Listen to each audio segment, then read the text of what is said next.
This is her famous statement. I've said it many times, but it bears repeating. Israel has a right to defend itself, but how it does so matters. MashaAllah. Israel has a right to defend herself, but how it does so matters. The problem is that she never actually says what the limit of how it does so is. It's just how it does so matters. And stop there. Trump, the more blatant shaitan, says, no limits, let them finish the job. Bomb them, kill them. Why are you even trying to restrain them? Don't even say the words. The result of both of those things is exactly the same thing. Israel has a right to defend herself. Israel has a right to defend itself. Ignore context, deny complicity, dodge accountability, and ensure Israel's ability to continue its crimes in the Arab and Muslim world. And by the way, even legal scholars point out the hypocrisy. Remove Islam from the equation. Remove just the doublespeak and the bare humanity that any politically illiterate human being can see through. Here, you have legal scholars that point out its hypocrisy. I don't even have time to list it all, but international law is supposed to be the point of reference that nation states point to and demand respect for. But when Israel is the serial violator, the world sits back and watches as the same actors that crafted those laws as a mechanism to control others make sure that Israel can act out of control. And so you start to go through. You go through the Fourth Geneva Convention. How many articles of the Fourth Geneva Convention does Israel continue to violate? We don't have time to list them all. Article 27 of the Fourth Geneva Convention, killing women, raping women, sexually assaulting women, and publishing inappropriate footage violating their belongings. Israel violates Article 49 of the Fourth Geneva Convention, forcefully transferring thousands of Palestinians and deporting them out of their homes to occupation prisons. It violates Article 53 of the Fourth Geneva Convention, destroying personal property belonging to Palestinians, both in Gaza and in the West Bank, and occupying those properties for settlers to come and live in their place. It violates Article 54 of the Fourth Geneva Convention, purposely starving civilians as a method of warfare.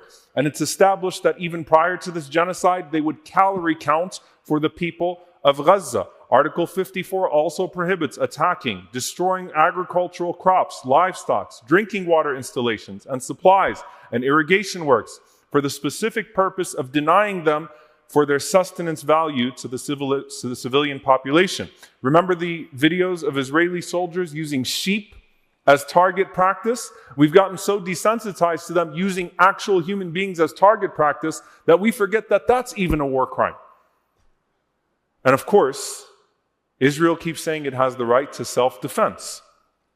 But according to the Fourth Geneva Convention, you can't defend yourself against the people that you occupy, even by the standards of the same international laws that have been used to beat us upside the head.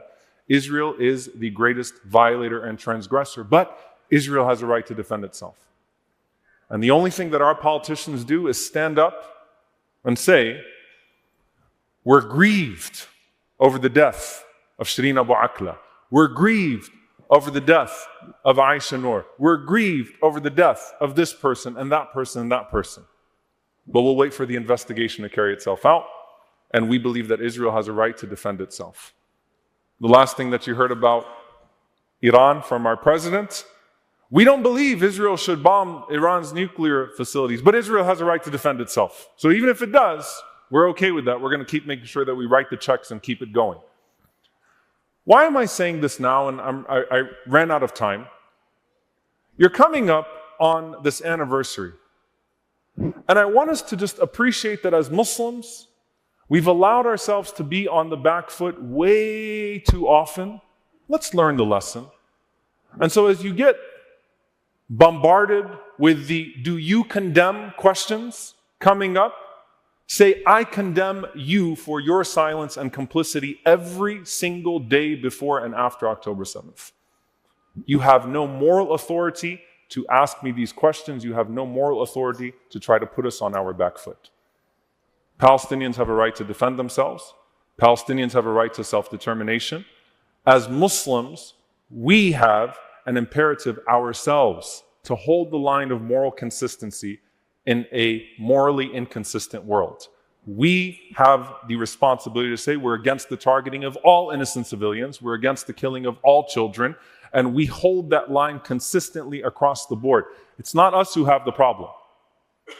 And we have to nurture that in our children as well. And may Allah subhanahu wa ta'ala be with our brothers and sisters who have faced the worst of this dehumanization. May Allah subhanahu wa ta'ala give them victory over their inhumane criminal oppressors. Allahumma ameen. أقول قولي هذا واستغفر الله لي ولكم ولسائر المسلمين فاستغفروا إنه الغفور الرحيم.